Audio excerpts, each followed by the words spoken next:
আসসালামু আলাইকুম বন্ধুরা।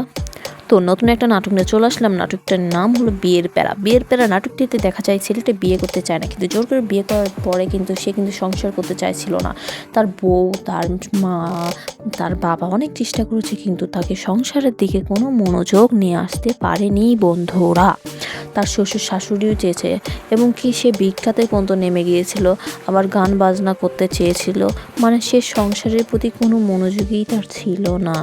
তাকে ডাক্তারও দেখানো হয়েছে, সেই ডাক্তার পর্যন্ত নিজে পাগল হয়েছে যে আমিও বনবাসে চলে যাব। আবার কি করলো, তার বইয়ের আগের এক্স ছিল, তাকে পর্যন্ত নিয়ে এসেছিল যে তার সঙ্গে সংসার কর, আমি সংসার করতে পারবো না। এবং কি সে বনবাসে চলে গেল।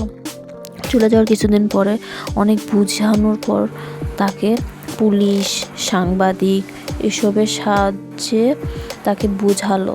একটা ভূতও তার বন্ধু হয়েছিল, সেও তাকে বোঝালো। তারপর সে বললো সংসার যে অনেক কঠিন, তা কী করবো আমি। তাকে বললো যে সংসার করতে হবে ময়না।